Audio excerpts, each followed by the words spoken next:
नमस्कार मित्रों, मैं महेंद्र देवड़ा विकास शर्मा यूट्यूब चैनल पर आपका आज फिर से हार्दिक स्वागत करता हूं। आज हम बात करते हैं राजस्थान की बहुउद्देशीय परियोजना भाग 4 के बारे में।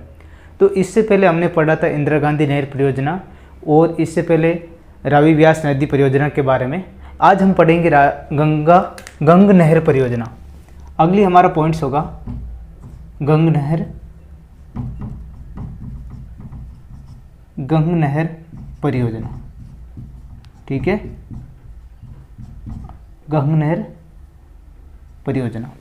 तो सबसे पहले बात करते हैं गंग नहर परियोजना।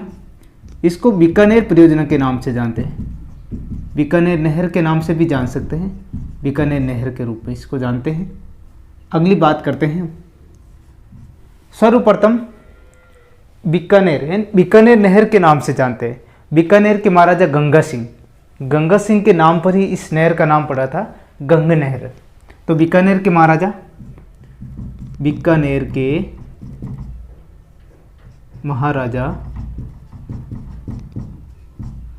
गंगा सिंह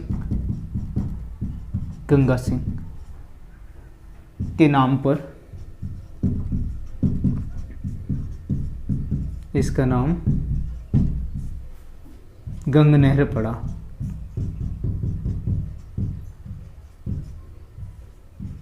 गंग नहर पड़ा। ठीक है दोस्तों, आगे हम बात करते हैं अगला पॉइंट्स हमारा। उसके बाद में गंग नहर गंगा सिंह के द्वारा इनका सर्वप्रथम शिलान्यास कब किया था? 1922 को। गंगा सिंह जी के द्वारा इस नहर का शिलान्यास सर्वप्रथम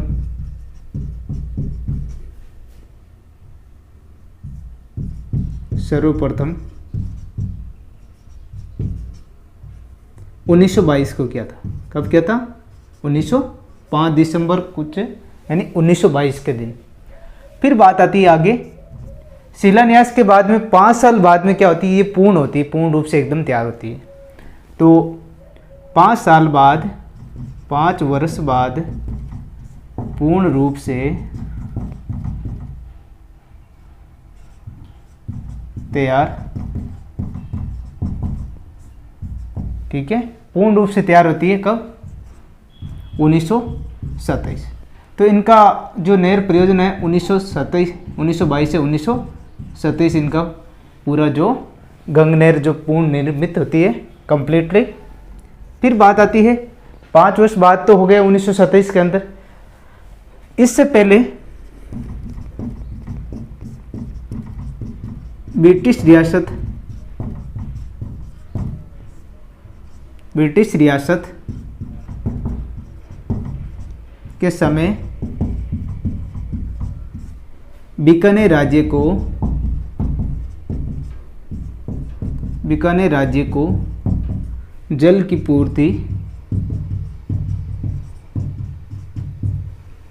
पूर्ति यमुना नहर के माध्यम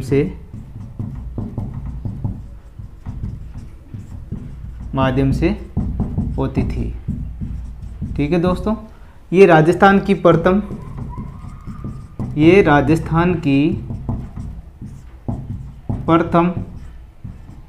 सिंचाई परियोजना है। ये राजस्थान की प्रथम सिंचाई परियोजना है। कई बार इसके बारे में ज़्यादातर पूछ जाते हैं। और ये जो पंजाब के फिरोजपुर जिले के हुसैनीवाला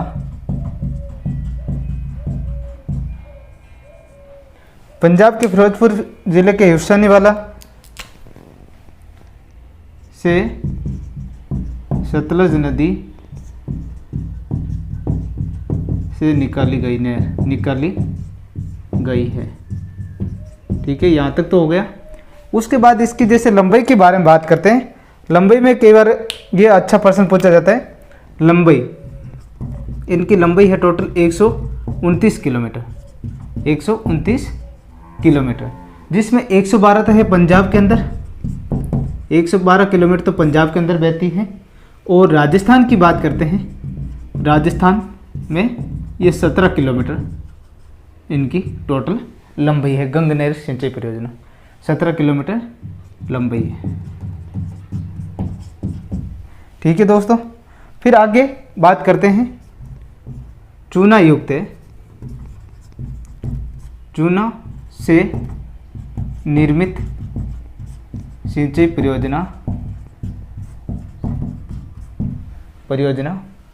यानी चूने के माध्यम से, इस सिंचाई परियोजना के माध्यम यानी ये सिंचाई परियोजना है जो नहर परियोजना है, वो चूने द्वारा निर्मित एक नहर परियोजना बनाई गई। यानी राजस्थान की पहली चूने से निर्मित सिंचाई परियोजना गंगनहर है। ठीक है, इसको बीकानेर के नाम से जाना जाता है। और इससे सर्वाधिक जो सिंचित क्षेत्र है, हमारे राजस्थान की बात करते हैं, गंगानगर जिले के अंदर सर्वाधिक इसके पानी से सिंचाई होती है। तो गंगानगर जिला सर्वाधिक सिंचित है, सिंचित या सिंचाई होती है, सिंचाई होती है। आगे हम बात करते हैं राजीव गांधी, अगला राजीव गांधी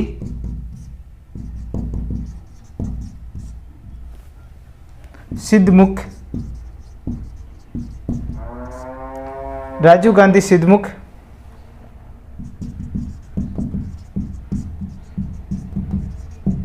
नहर सिंचाई परियोजना।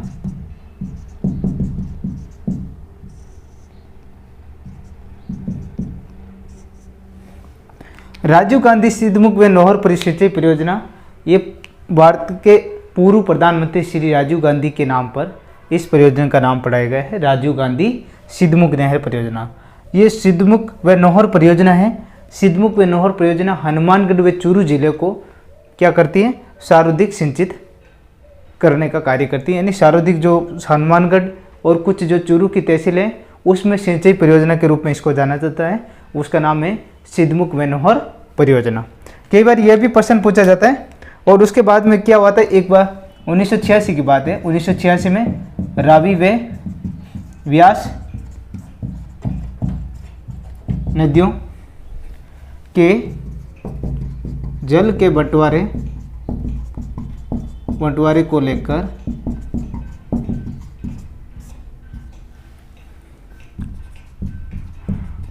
आपस में विवाद हुआ था। उसके बाद में 1989 के अंदर 1989 में क्या होता है, राजीव गांधी के द्वारा में राजीव गांधी सौ श्री राजीव गांधी यानी भारत के पूर्व प्रधानमंत्री श्री राजीव गांधी ने बिरोनी गांव हनुमानगढ़ के पास में बिरोनी गांव है, वहाँ पर इस नहर परियोजना का क्या किया था, शिलान्यास किया था। बिरोनी गांव के समीप इस परियोजना को बागड़ा नागल परियोजना के द्वारा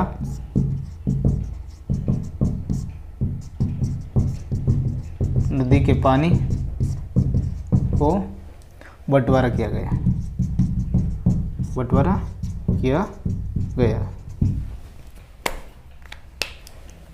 अब फिर आगे बात करते हैं हम इसके बारे में।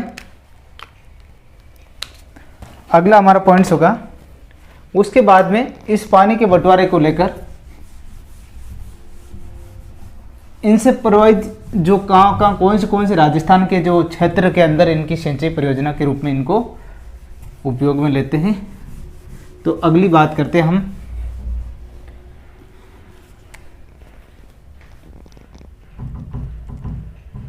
राजस्थान के हनुमानगढ़ जिले की नौहर व बादरा, हनुमानगढ़ जिले की नौहर व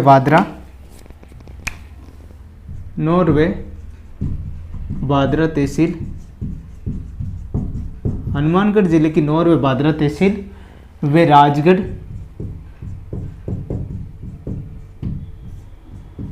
चूरू जिले के अंदर है राजगढ़ तहसील एंड चूरू की राजगढ़ तहसील में सिंचाई की जाती है। यानी ऐसे प्रश्न पूछ सकते हैं, राजीव गांधी सिद्धमुख नहर परियोजना के द्वारा राजस्थान के कौन कौन से 2 जिले लाभान्वित हैं? तो चूरू व हनुमानगढ़। अगर चूरू की और हनुमानगढ़ की तहसीलों की बात करें, जैसे हनुमानगढ़ के अंदर नौहर व भादरा तहसील और चूरू के अंदर बात करें तो राजगढ़ तहसील को क्या है, सिंचाई परियोजना।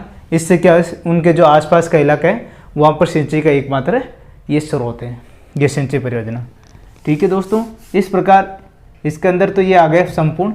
अब बात करते हैं आगे नर्मदा नहर परियोजना। नर्मदा नहर परियोजना, नर्मदा नहर परियोजना ये राजस्थान, अगर राजस्थान के बारे में बात करते हैं, सन 2008 के अंदर राजस्थान का जो जिला है जालोर, जालोर के अंदर एक इनका 0 पॉइंट बनाया है, सीलू गांव है, सांचौर तहसील के पास में है सीलू गांव। सीलू गांव को जल की आपूर्ति यानी सिंचाई परियोजना के रूप में वहाँ पर इनका नर्मदा नदी नहर परियोजना का उपयोग करते हैं। और साथ साथ लगभग जालोर जिले के लगभग 1336 गांव इस सिंचाई परियोजना से लाभान्वित हो रहे हैं। तो नर्मदा नहर परियोजना है राजस्थान व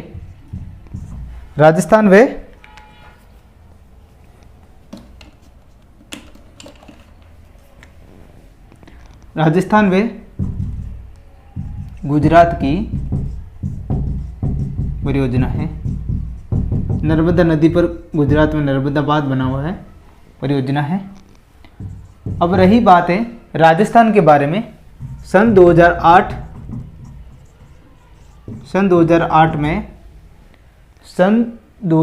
के अंदर गुजरात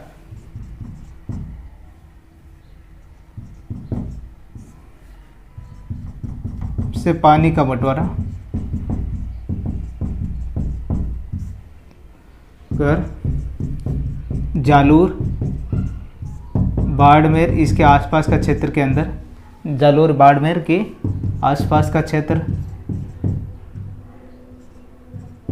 आसपास के क्षेत्र में सिंचाई परियोजना के रूप में, सिंचाई परियोजना के रूप में इस नदी परियोजना है, इसके द्वारा क्या होता है, सिंचाई परियोजना के रूप में क्या कहते हैं, खेती पैदावार की जाती है। तो एक चीज़ अच्छा प्रश्न 2008 के अंदर राजस्थान का जालोर जिला, जालोर के पास सीलू गांव जहां पर नर्मदा नहर परियोजना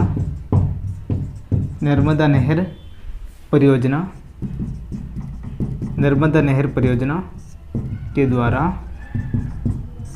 1336 गांव इस नहर परियोजना द्वारा लाभान्वित हो रहे हैं, ठीक है दोस्तों। अब बात करते हैं आगे। अब इसके अंदर आगे जैसे मान लो कई बार ये भी पूछा जाता है,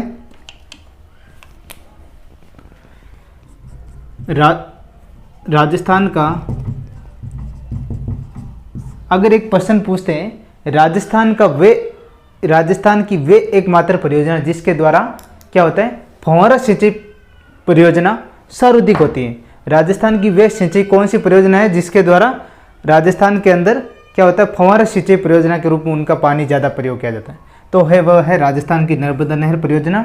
और इससे प्रभावित सबसे ज़्यादा जो सर्वाधिक सिंचाई करते हैं फव्वारों के माध्यम से, वो नर्मदा नहर परियोजना है। और इससे फव्वारा सिंचाई के रूप में जालोर जिले के अंदर इनका ज़्यादा प्रयोग करते हैं।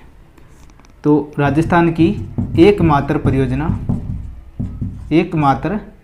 परियोजना द्वारा फव्वारा सिंचाई, स्प्रिंकलर सिस्टम भी बोल सकते हैं, फव्वारा सिंचाई सर्वाधिक सर्वाधिक। अगर फुहारा सिंचाई की बात करते तो सर्वाधिक नर्मदा नहर परियोजना के द्वारा, नर्मदा नहर परियोजना के द्वारा सर्वाधिक होती है, ठीक है।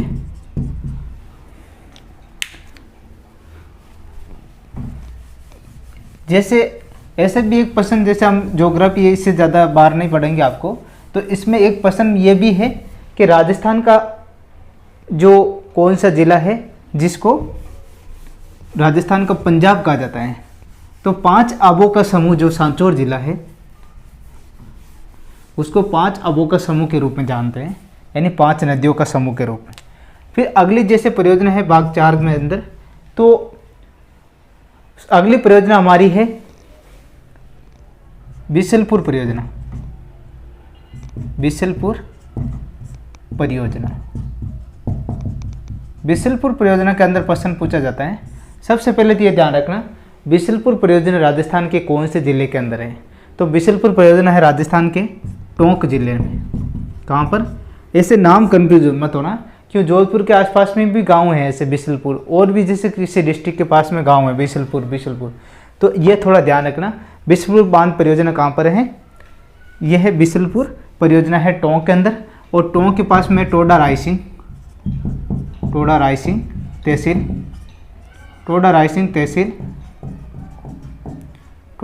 तहसील बिशलपुर, उस तहसील के पास में क्या है, ये परियोजना बनी हुई है, निकाली गई है, ठीक है। तो ये बनास नदी से बिशलपुर यानी बनास नदी पर स्थित है।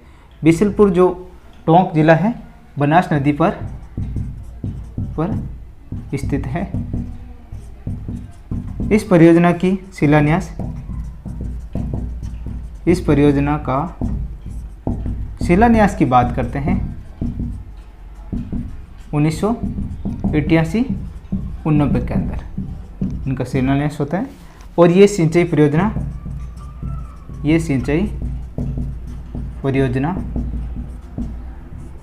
सिंचाई व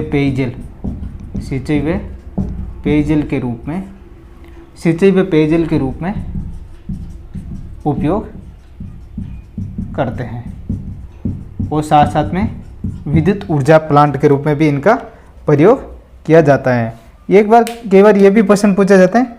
उसके बाद में अगली हमारी परियोजना होगी बीकाबाई सागवाड़ा। अगली 5 नंबर है बीकाबाई